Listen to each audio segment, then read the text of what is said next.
Nemesia, a lesser-known festival within Athens.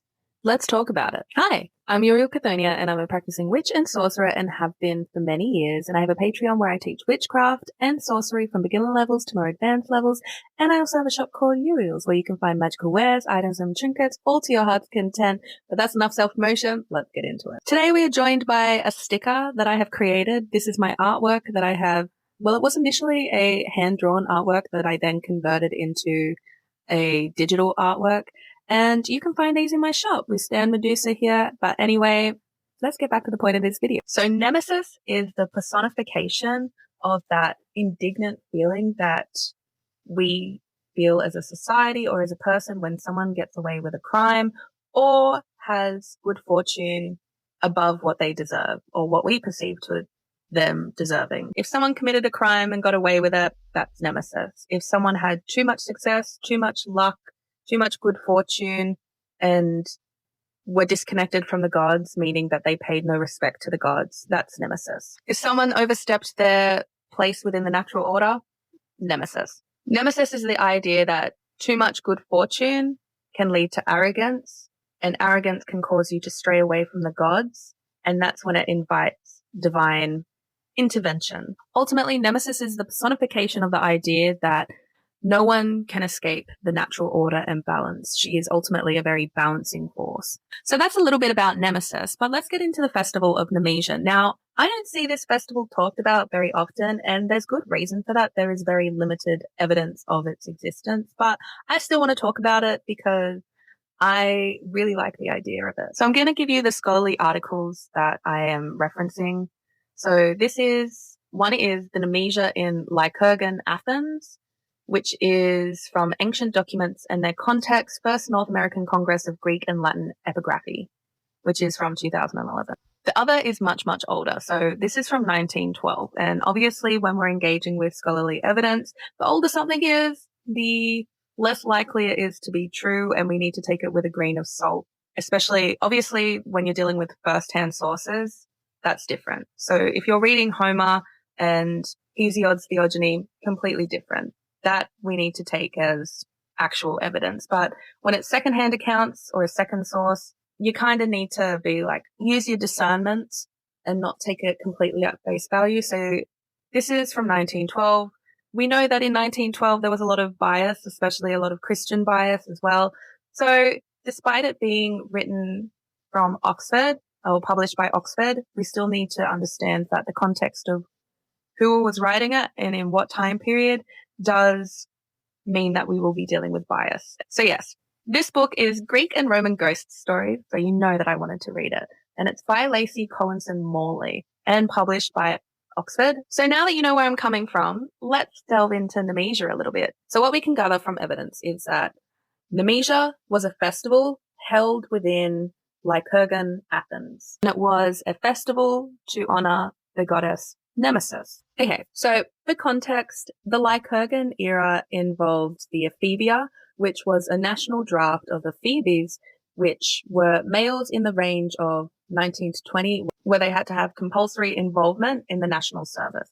Now, these Ephebes also were involved in some religious festivals, one of them being Nemesia. So the Lycurgan Ephebic corpus suggests this festival existed well within the 330 BCE. So it's unclear with the festival of Nemesia whether it was the Ephebes or the Sophronistai that gave the festival sacrifices, or whether it was just the Sophronistai that paid for the sacrifices and it was the Ephebes that gave them.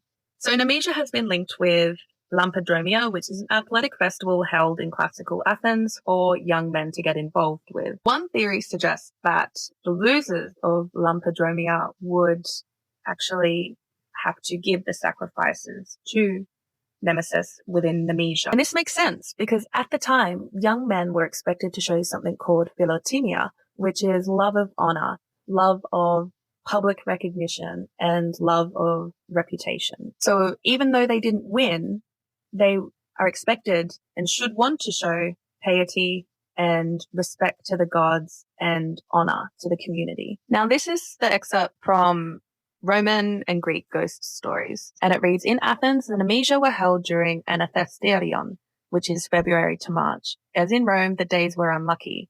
Temples were closed and business was suspended, for the dead were abroad. In the morning the doors were smeared with pitch, and those in the house chewed whitethorn to keep off the evil spirit.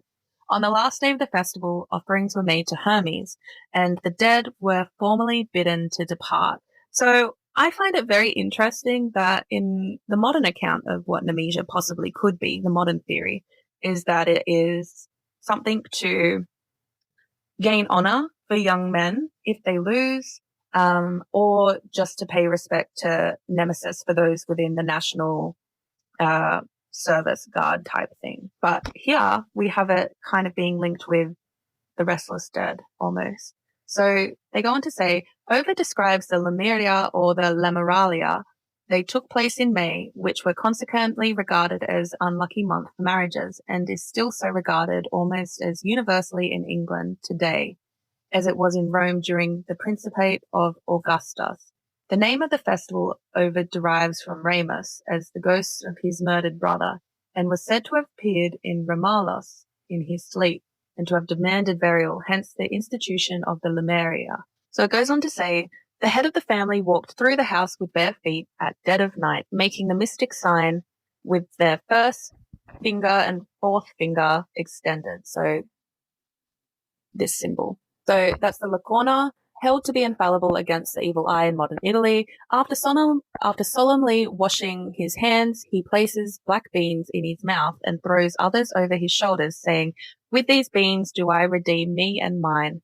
Now, within the PGM, this is actually something that's used to disperse the restless dead. So you would throw sesame seeds on the ground, and they thought that the dead had to count each sesame seed, and then you would flee the scene. And this is something that's used within the spell for fear of punishment with Hecate and Ereshkigal, I believe it's called. But yeah, I just thought that was an interesting side piece, that it's something that was in the PGM as well. He repeats this ceremony 9 times without looking round, and the spirits are thought to follow unseen and pick up the beans. Then he purifies himself once more and clashes brass and bids the demons leave his house. When he has repeated 9 times, manes excite paterni. He looks around and the ceremony is over, and the restless ghosts have been duly laid for a year. Now, why this links to Nemesia is because lemures and larvae are often confused, but lemures is the regular word for the dead not at rest. The lemuri, or spirits of the churchyard of some parts of modern Italy, they were evil spirits proprieted in early days with blood. Hence the first gladiatorial games were given in connection with funerals. Both in Greece and in Rome, there were special festivals for appeasing these restless spirits.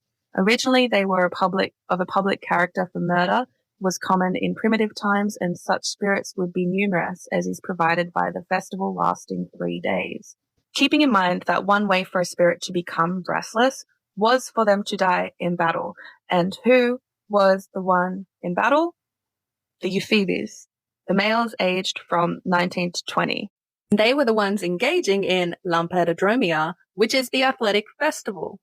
Now, this is all theory, because the evidence that we do have of Nemesia occurring is very limited, and it's also very corrupt, like it's been damaged over time. However, I just enjoy the thought that there was this public festival to appease the restless dead of those who had died in battle. And as a sorcerer, you know I love that shit. But anyway, bye!